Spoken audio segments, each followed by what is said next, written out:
আসসালামু আলাইকুম। সংবাদে আপনাদের সবাইকে স্বাগত জানাচ্ছি। আমি ফিরোজ তোহা। শুরুতেই সংবাদ শিরোনাম। বাংলাদেশের সর্বশেষ গুরুত্বপূর্ণ আপডেট সংবাদে আপনাকে স্বাগত। শুরুতেই সংবাদ শিরোনাম, পরে বিস্তারিত। শুরুতেই জানাবো, হাসিনার দোসরেরা চারুকলায় ফ্যাসিবাদের মুখোভয় পুড়িয়ে দিয়েছে বললেন সংস্কৃতি উপদেষ্টা। ঢাকা বিশ্ববিদ্যালয় চারুকলা অনুষদে পহেলা বৈশাখের আনন্দ শোভাযাত্রার জন্য তৈরি করা ফ্যাসিস্টের প্রতিকৃতি আগুনে পুড়ে গেছে। কে বা কারাই আগুন দিয়েছে সে নিয়ে চলছে আলাপ আলোচনা। তবে সংস্কৃতি উপদেষ্টা মোস্তফা সরোয়ার ফারুকী বলেছেন, শেখ হাসিনার দোসরেরাই এটি আগুন দিয়ে পুড়িয়েছে। এরপর জানাবো, পরিবারের সঙ্গে দেখা করতে এসে গণপিটুনিতে যুবলীগ নেতা নিহত।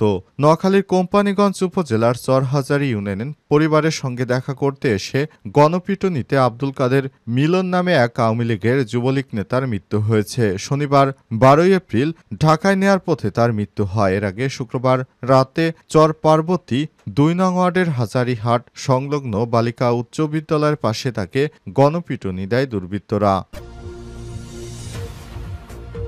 এদিকে বগুড়ায় আওয়ামী লীগের 2 নেতা গ্রেপ্তার।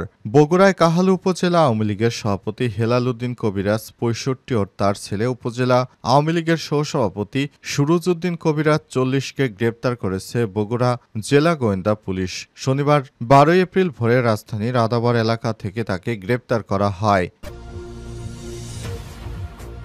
এদিকে কিশোরগঞ্জের পাগলা মসজিদে 3 ঘণ্টায় মিলল 6,36,00,000 টাকা। কিশোরগঞ্জের ঐতিহাসিক পাগলা মসজিদে দানবক্সে পাওয়া গিয়েছে 28 বস্তা টাকা। তার মধ্যে 3 ঘণ্টায় 6,36,00,000 টাকা গণনা শেষ হয়েছে। এখনও চলছে গণনার কাজ। আর শনিবার 12 এপ্রিল দুপুর 12টার দিকেই তথ্য নিশ্চিত করেছেন রূপালী ব্যাংকের এজিএম মোহাম্মদ আলী হারিসি। এদিকে প্রয়োজনীয় সংস্কার শেষে নির্বাচনী রোডম্যাপ ঘোষণা করুন বললেন গোলাম পরোয়ার। দেশ ও জাতির কল্যাণে প্রয়োজনীয় সংস্কার শেষে নির্বাচনী রোডম্যাপ ঘোষণা করার জন্য অনুরোধ জানিয়েছে বাংলাদেশ জামাত ইসলামের সেক্রেটারি জেনারেল অধ্যাপক মিয়া গোলাম পরোয়ার। শুক্রবার সকাল 8টায় চট্টগ্রাম ইঞ্জিনিয়ার্স ইনস্টিটিউট মহানগরী জামাত আয়োজিত এক অনুষ্ঠানে সব কথা বলেন তিনি। এবং সর্বশেষ জানাবো, ভারতে বন্দুকযুদ্ধে ভারতীয় 3 সেনা কর্মকর্তা সহ নিহত 3। ভারতের জম্মু ও কাশ্মীরে একটি নিরাপত্তা বাহিনীর সঙ্গে বন্দুকযুদ্ধে এক সেনা কর্মকর্তা সহ 3 জন নিহত হয়েছে। শনিবার 12 এপ্রিল ভারতীয় সংবাদ মাধ্যম জানিয়েছে, জম্মু কাশ্মীরে নিরাপত্তা বাহিনীর সঙ্গে একটি গ্রুপের ব্যাপক গোলাগুলি হয়েছে। এই গোলাগুলির ঘটনায় সেনা কর্মকর্তা সহ 3 সেনা সদস্য নিহত হয়েছে। প্রিয় দর্শক, এতক্ষণ শুনছিলেন সংবাদ শিরোনাম, এবারে বিস্তারিত। তবে তার আগে বন্ধুরা, অনুরোধ থাকবে এই সংবাদটিতে একটি লাইক দিন। এই চ্যানেলে আপনি নতুন হয়ে থাকলে আমাদের সংবাদটি দেখতে দেখতে চ্যানেলটি সাবস্ক্রাইব করে রাখুন। কমেন্ট করে বন্ধুরা আপনার মূল্যবান মতামত জানিয়ে দিন আপনি বিশ্বের কোন দেশ থেকে বা বাংলাদেশের কোন স্থান থেকে আমাদের সংবাদটি দেখছেন এবং শুনছেন। আর বন্ধুরা, এই সংবাদটি আপনার সোশ্যাল মিডিয়া ফেসবুকে বন্ধুদের মাঝে শেয়ার করে দিন, যাতে করেও তারা আপনার মতো আমাদের এই লেটেস্ট আপডেট সংবাদগুলো জানতে পারে। বন্ধুরা, এবারে বিস্তারিত সংবাদ। হাসিনার দোসররা চারুকলায় ফ্যাসিবাদের মুখোভয় পুড়িয়ে দিয়েছে বললেন সংস্কৃতি উপদেষ্টা। ঢাকা বিশ্ববিদ্যালয়ের চারুকলা অনুষদে পহেলা বৈশাখে আনন্দ শোভাযাত্রার জন্য তৈরি করা ফ্যাসিস্টের প্রতিকৃতি আগুনে পুড়িয়ে দেওয়া হয়েছে। তবে কে বা কারা এটিতে আগুন দিয়েছে সেটি নিয়ে চলছে আলোচনা। এবার সেই বিষয়টি নিয়ে কথা বলেছেন সংস্কৃতি উপদেষ্টা মোস্তফা সরোয়ার ফারুকী। সংস্কৃতি উপদেষ্টা শনিবার 12 এপ্রিল সকালে ফেসবুক পোস্টে এই বিষয়ে কথা বলেছেন। কারা আগুন দিয়েছে বিষয়টি নিয়ে তিনি বলেন, হাসিনার দোসরেরা গতকাল ভোররাতে চারুকলায় ফ্যাসিবাদের মুখোভয় পুড়িয়ে দিয়েছে। এই দুঃসাহস যারা দেখিয়েছে, সব আওয়ামী লীগ হোক বা আওয়ামী বি টিম হোক, তাদের প্রত্যেকেই আইনের আওতায় আসতে হবে খুব দ্রুত। আওয়ামী লীগের প্রসঙ্গ টেনে তিনি আরো বলেছেন, এই শোভাযাত্রা থামানোর চেষ্টায় আওয়ামী লীগের হয়ে যারা কাজ করছে, আমরা শুধু তাদের আইনের আওতা আনবো তা নয়, আমরা নিশ্চিত করতে চাই এবারের শোভাযাত্রা যেন আরো বেশি তাৎপর্যপূর্ণ হয়। কালকে রাতের ঘটনার পর হাসিনার দোসরেরা জানিয়ে দিয়ে গেল বাংলাদেশের মানুষ এক হয়ে উৎসব করুক, তারা এটি চায় না।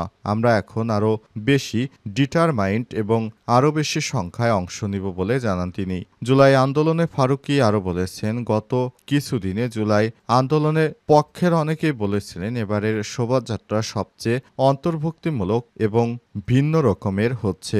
এখানে ফ্যাসিবাদের ওই বিকট মুখ না রাখাই ভালো। আমরা সব রকম মত নিয়েই ভাবছিলাম, বিশ্ববিদ্যালয় কর্তৃপক্ষের মত জানার চেষ্টা করছিলাম, কিন্তু কালকের ঘটনার পর এই দানবের উপস্থিতি আরও অসম্ভবই হয়ে উঠল জুলাই চলমান।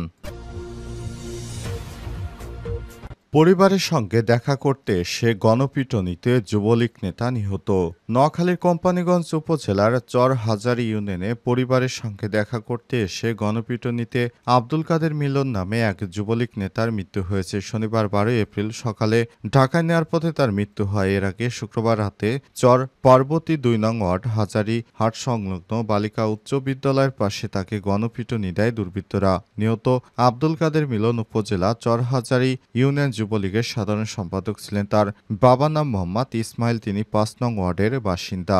স্থানীয় সূত্র থেকে জানা গেছে মিলন রাজনীতির সঙ্গে যুক্ত ছিলেন না, তবে তিনি ঠিকাদারি ব্যবসার সঙ্গে যুক্ত ছিলেন। গত 5 আগস্টের পর অনেকটা গা ঢাকা দিয়ে থাকতেন তিনি। এর মধ্যে ওমরা করেছেন। ওমরা শেষে পরিবারের সঙ্গে দেখা করতে শুক্রবার বাড়ির উদ্দেশ্যে আসেন। এ সময় উপজেলা হাজারীহাট সংলগ্ন বালিকা উচ্চ বিদ্যালয়ের কাছে মিলনকে আটক করে দুর্বৃত্তরা গণপিটুনি দিয়ে ফেলে রাখে। পরে খবর পেয়ে পুলিশ 2 দফায় গেলেও তাকে উদ্ধার করতে পারেনি। এক পর্যায়ে সেনাবাহিনী সহ আইন শৃঙ্খলা বাহিনী ঘটনাস্থলে গিয়ে মিলনকে উদ্ধার করে 50 শয্যা বিশিষ্ট কোম্পানীগঞ্জ উপজেলা স্বাস্থ্য কমপ্লেক্সে নিয়ে যায়। সেখানে তার অবস্থার অবনতি হলে তাকে শনিবার সকালের দিকে ঢাকায় নেয়ার পথে কাশপুর এলাকায় তার মৃত্যু হয়েছে। নাম প্রকাশ না করা সত্ত্বে নিহতের পরিবারে এক সদস্য জানান, স্থানীয় বিএনপি নেতাদের সঙ্গে তার যোগাযোগ ছিল। তাদের আশ্বাসেই মিলন বাড়িতে আসছিলেন। পথে জামাতের লোকজন তাকে আটক করে এবং ব্যাপক মারধর করে। পুলিশ এসেও তাকে রক্ষা করতে পারেনি। পরে সেনাবাহিনী এসে তাকে মুমূর্ষ অবস্থায় উদ্ধার করে হাসপাতালে নেওয়ার পর তার মৃত্যু হয়েছে বলে জানা গেছে। তবে অনেকেই বলছে তিনি আওয়ামী লীগের রাজনীতির সঙ্গে যুক্ত থাকার কারণে বিভিন্ন সময় জামাত ইসলামের নেতাকর্মীদের উপর অনেক অত্যাচার করেছেন। এই অত্যাচারের প্রতিশোধ নিতেই তার উপর এই হামলা এবং পিটুনি দেওয়ার ঘটনা ঘটেছে। আওয়ামী লীগের 2 নেতা গ্রেপ্তার।